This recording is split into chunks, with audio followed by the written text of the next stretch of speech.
Olá, amigos do canal Proibido. Espero que todos estejam bem. Hoje, no nosso vídeo da série Causos e Contos que o Povo Conta, vamos mergulhar em uma história que vai fazer sua pele arrepiar e sua mente girar. Imagine um último dia de aula, que começa com brincadeiras inocentes, mas termina com sirenes, segredos e um mistério que nunca foi explicado. Você teria coragem de enfrentar o desconhecido? Inscreva-se no canal, deixe seu like e venha desvendar esse enigma conosco. A mensagem assustadora no caderno de recordações. Isso aconteceu alguns anos atrás, pouco antes do fim das aulas. Era o último dia da 8ª série, exatamente como você imaginaria o último dia do ensino fundamental, cheio de emoção e despedidas agridoces. Todos corriam de um lado para o outro, rabiscando assinaturas e mensagens bregas nos cadernos de recordações uns dos outros. Minha escola, o Colégio São José, em Campinas, era enorme, com mais de 1000 alunos. Para manter a organização, os professores recolhiam nossos cadernos de recordações e os distribuíam entre diferentes salas de aula, garantindo que todos que quisessem pudessem assiná-los. Você pode imaginar como isso poderia gerar problemas. Qualquer pessoa poderia escrever o que quisesse no caderno de outra, sem filtros.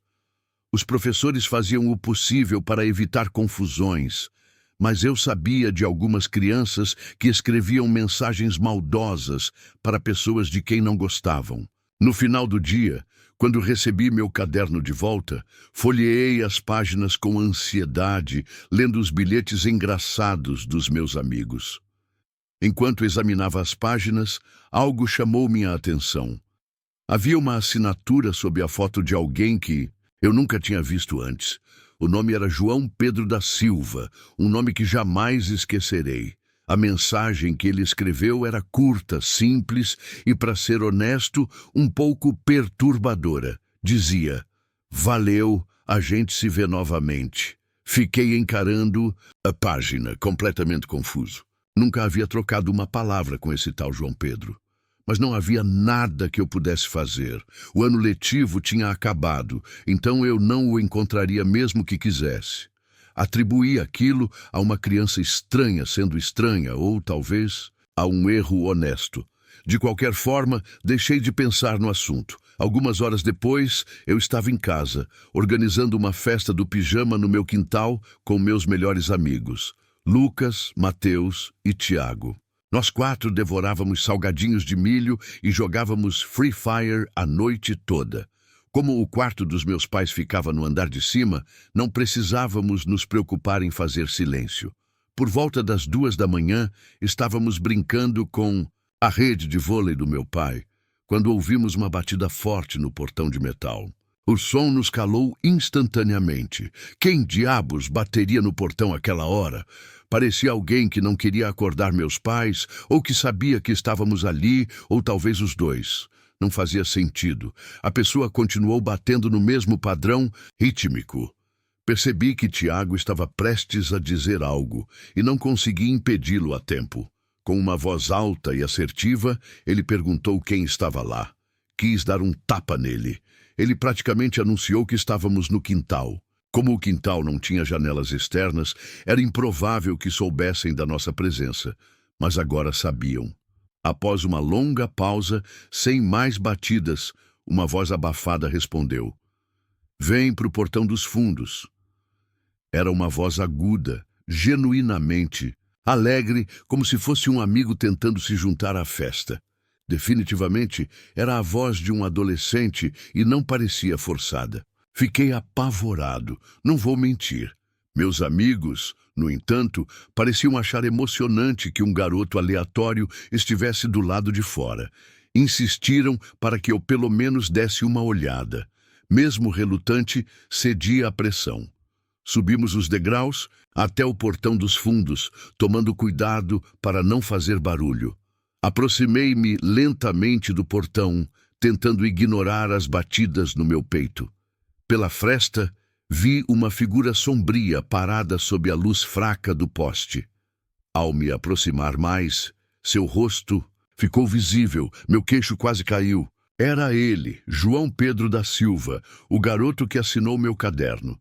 Meus amigos fizeram menção de abrir o portão. Não sei porquê, mas eu os interrompi, dizendo que sabia quem era. Expliquei o ocorrido, e isso mudou o humor deles. Lembre-se de que João Pedro ainda estava lá fora, nos observando. Ele deve ter notado meu medo, pois começou a gesticular para a lateral da casa, como se quisesse que eu fosse até a janela. Você deve estar se perguntando por que não levamos a situação a sério. Sinceramente, acho que foi porque não era um homem estranho e velho nos assediando, mas um garoto da nossa escola. Mesmo assim, eu não abriria o portão para ele. Em vez disso, fui até a janela da cozinha e a abri só um pouquinho. Meus amigos me seguiram, mantendo-se a poucos passos. João Pedro caminhou até a janela e perguntei o que ele queria, mencionando que o reconhecia do caderno de recordações. Ele respondeu: "Ah, então você recebeu minha mensagem", e se apresentou como João. Ele continuou, dizendo que sempre me observava de longe e que poderíamos ter sido bons amigos. Concordei apenas para não irritá-lo, mas não havia a menor chance de eu me aproximar dele. Não quis pressioná-lo de imediato, mas precisava saber. Perguntei como ele sabia onde eu morava, ele não respondeu e eu fiquei sem palavras. Antes que eu pudesse acalmar a situação, Mateus o chamou de perseguidor assustador e mandou que ele sumisse. O sorriso de João desapareceu. Ele inclinou a cabeça, como se não compreendesse o que Mateus disse. Então, rapidamente, sua expressão se transformou em algo que só posso descrever como ódio. De passivo e amigável, ele passou a agressivo e furioso. Começou a gritar, dizendo que odiava meus amigos e que todos nós deveríamos morrer. Falou coisas sobre meu ex que ele não tinha como saber. Estendeu a mão para a janela, tentando forçá-la, mas eu a tranquei e fechei. João começou a rosnar e bater na janela como um animal. Estava a segundos de quebrá-la. A comoção deve ter sido grande, pois meus pais desceram as escadas correndo, querendo saber por que os acordamos. Foi quando João fugiu.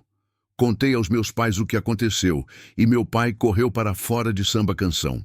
Voltou minutos depois, dizendo que não fazia ideia de para onde o garoto tinha ido. Não sei porquê, mas meus pais não chamaram a polícia. Disseram para voltarmos a dormir e que lidariam com a escola na manhã seguinte, dando ao garoto o benefício da dúvida. Na manhã seguinte, eles contataram o Colégio São José. Foi então que descobrimos a verdade perturbadora.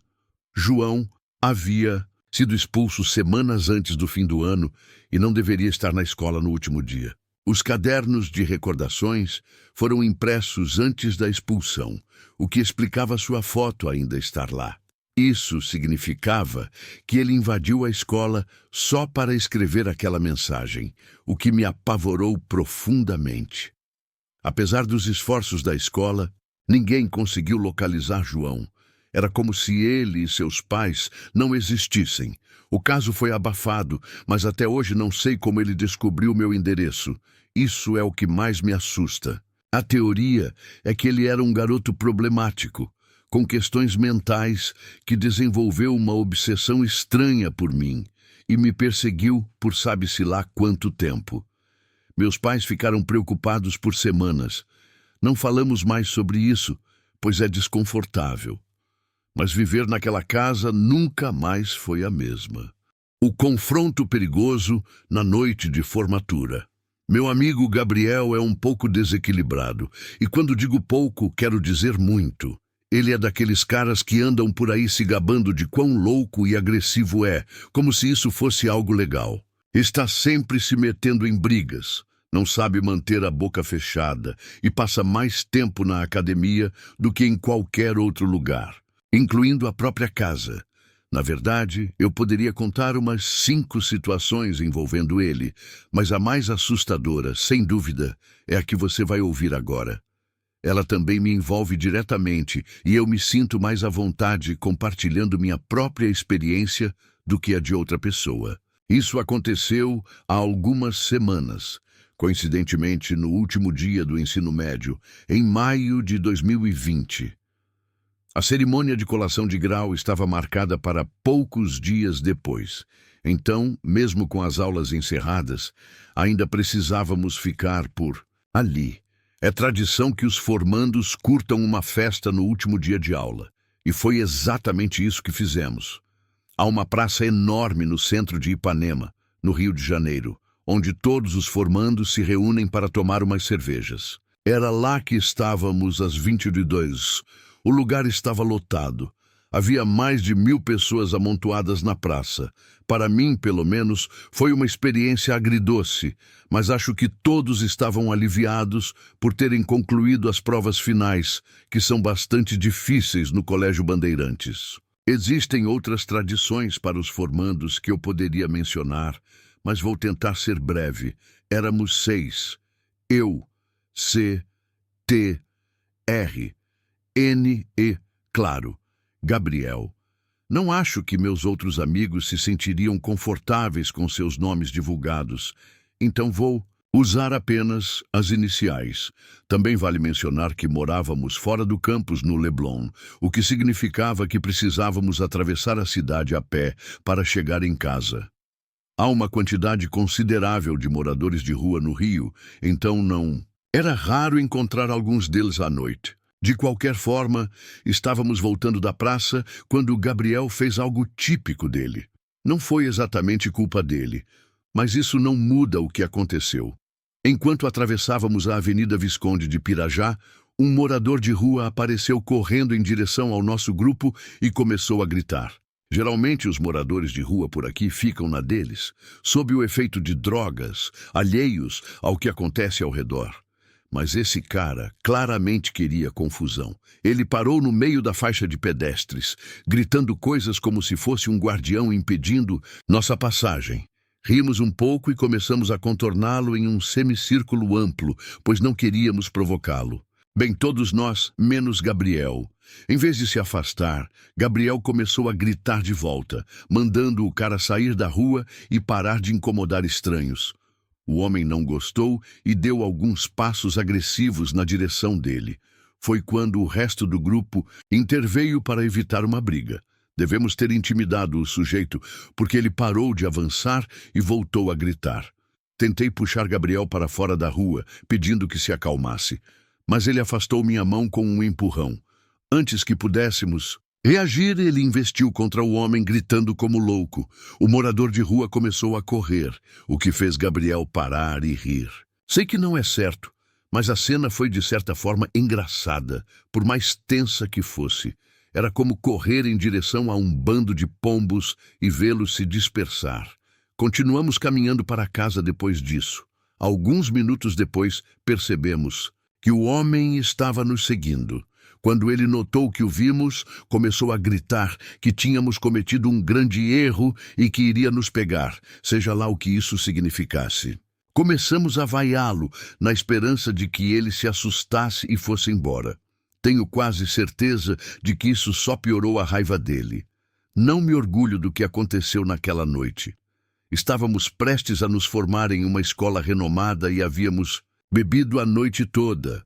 Então, não estávamos no melhor estado para julgar a situação. A cerca de um quarteirão da nossa casa, percebemos que o cara ainda estava atrás de nós, embora mais distante. Disse aos outros que não me sentia confortável em levá-lo até nossa casa, e eles concordaram. Mas, claro, Gabriel não esperou por um consenso. Ele correu novamente em direção ao homem, que fugiu para o lado oposto. Gabriel voltou rindo, e todos nós corremos pela rua. Achamos que o problema estava resolvido. Chegamos em casa confiantes de que não fomos seguidos dessa vez. Não vou entrar em detalhes sobre o que fizemos em casa. Digamos apenas que foi uma bagunça, que não pretendo repetir tão cedo, não sei ao certo que horas eram.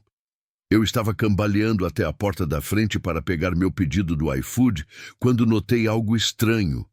O portão lateral que dava para o quintal estava completamente aberto. Isso era incomum, porque usávamos um cadeado pequeno para mantê-lo trancado. A porta estar aberta significava que alguém a havia destrancado de propósito. Fiz a conexão imediatamente. Provavelmente era aquele cara. Tive bom senso para ligar os pontos, mas bêbado não tive o bom senso de reagir adequadamente. O mais inteligente seria alertar meus amigos, mas decidi investigar sozinho. Deixei o iFood na varanda e contornei a casa tentando, ao menos, andar em linha reta. Ao virar a esquina para o quintal, antes que pudesse ver qualquer coisa, senti uma corda em volta do meu pescoço. Debati-me desesperadamente, mas não adiantou. Alguém me estrangulava por trás e eu não conseguia fazer nada. Senti as pontas ásperas da corda cravando-se na minha garganta, enquanto ele a apertava com força. Pensei que iria morrer. Com todo o esforço, joguei as pernas para trás e ele perdeu o equilíbrio. Caímos no chão e eu consegui respirar novamente, mas ele ainda estava sobre mim. Em um acesso de raiva, ele arranhou meu rosto e senti o sangue escorrer pelas bochechas. Consegui empurrá-lo e ele se levantou antes de desaparecer na escuridão. Vou tentar ser breve daqui em diante. Acabei indo para o hospital naquela noite. Os cortes não eram graves, mas precisei de várias injeções para me proteger contra possíveis doenças. A polícia não foi muito útil e, como eu me mudaria uma semana depois, não havia muito a fazer. O pior foi que os cortes ficaram visíveis em todas as minhas fotos da colação de grau. Gabriel se sentiu tão mal que me levou para jantar no Outback, mas nunca guardei rancor dele. Só espero que ele tenha aprendido a lição de não provocar pessoas que não têm nada a perder. O mistério de Vinícius no último dia de aula. Quando eu estava na 7ª série, havia um garoto chamado Vinícius na minha turma. Para dizer o mínimo, ele era um pouco estranho. Era o tipo de criança que não se socializava com ninguém, mesmo quando as pessoas tentavam incluí-lo. Eu não tinha todas as aulas com ele, mas, pelo que me lembro, ele sempre se sentava no mesmo canto dos fundos, perto da porta. Chegava à escola com as mesmas roupas todos os dias, bermudas jeans e um moletom azul escuro enorme. Ele falava pouco, mas, quando precisava responder a uma pergunta ou ler algo em voz alta, sua voz era grave, o que fazia outras crianças zombarem dele. Não me recordo de ele ter amigos, o que fazia sentido considerando seu comportamento. Uma vez, meu amigo Pedro o viu cortando minhocas durante o intervalo, e tenho quase certeza de que ele foi suspenso por isso. Falando em intervalo, Vinícius passava o período inteiro sozinho, próximo à grade que delimitava o terreno da escola. Ele nunca participava de jogos ou fazia algo remotamente infantil. Ficava parado ali, perto da grade, fazendo sabe-se lá o quê. Alguns amigos disseram que o viram conversando com alguém do outro lado, mas eu nunca presenciei isso, então não vou espalhar boatos. Estou tentando lembrar outras peculiaridades dele que valham a pena mencionar. Ele tinha vários tiques e hábitos estranhos, típicos de um aluno excêntrico do ensino fundamental, mas nenhum é relevante para a história que vou contar. Isso aconteceu no último dia de aula. Eu estudava no Colégio Santa Cruz, em São Paulo, uma escola grande, com muitas crianças por série, o que significava várias turmas do mesmo ano funcionando ao mesmo tempo. Por isso, havia uma tradição no último dia de aula. Os alunos dos mesmo ano, se infiltravam em salas aleatórias para tentar atrapalhar os professores. Tenho quase certeza de que os professores sabiam disso e entravam na brincadeira para divertir as crianças. Mas isso não importa. Não sei a hora exata, mas lembro que estava em uma das poucas aulas que compartilhava com Vinícius. Tudo estava como o resto do dia. A turma misturada com alunos aleatórios que deveriam estar em outras salas. Eu era meio rígido com regras quando criança, por causa da minha criação. Então, nunca participava dessas bagunças. Meus amigos, porém, adoravam, então eu geralmente ficava sozinho nas aulas, já que eles saíam para outras salas. Essa foi uma dessas ocasiões. Todos os meus amigos haviam saído, e o único garoto que eu conhecia, mesmo que superficialmente, era Vinícius. Ele estava agindo de forma ainda mais estranha naquele dia, algo que me marcou. Não consigo lembrar exatamente o que estávamos aprendendo, mas recordo que Vinícius batia o pé de maneira agressiva, algo que ele nunca fazia. Também olhava constantemente ao redor da sala, como se procurasse alguém ou estivesse vigilante. Outra coisa que notei foi a quantidade de crianças desconhecidas na turma. 1 ou 2 estranhos não eram incomuns, já que tudo estava bagunçado, mas tantas caras novas era algo fora do comum. Em certo momento, a professora, acho que era a Dona Clara, pediu que nos reuníssemos em grupos de 3 ou 4 para uma atividade de fim de ano. Nada muito sério. A maioria das crianças usava isso como desculpa para conversar e brincar. Em algum instante, Dona Clara foi até sua mesa, pegou o telefone da sala e virou as costas para nós.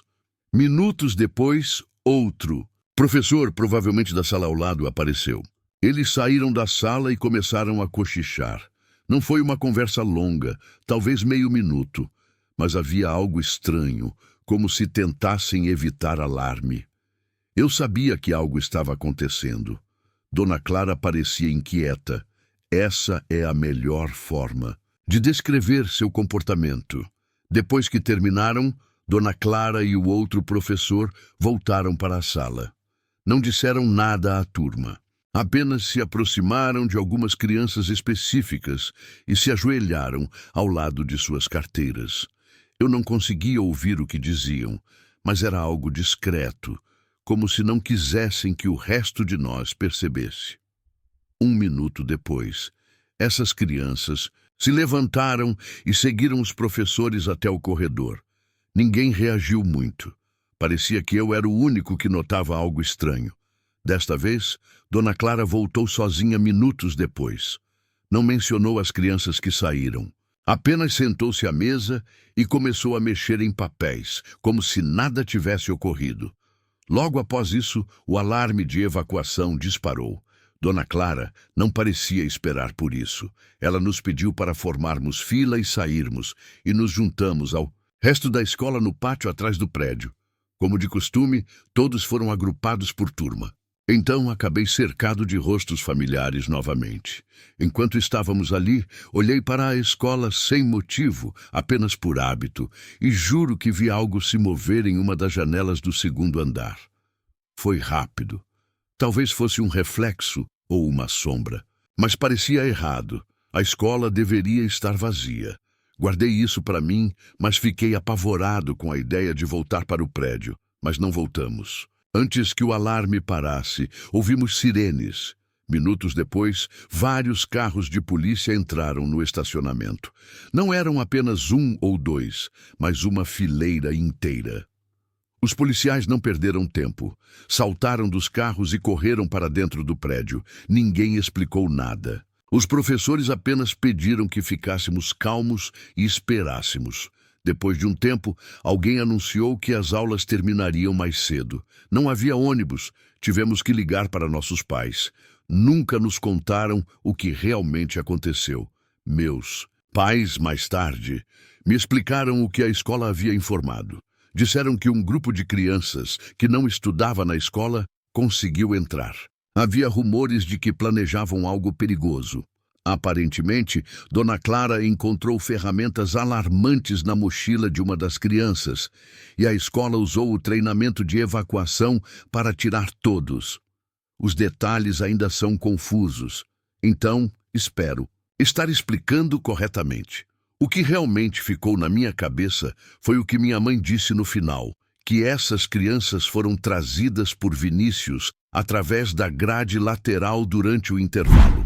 Tudo isso foi tão bizarro que ainda é difícil processar. Nunca mais vi Vinícius.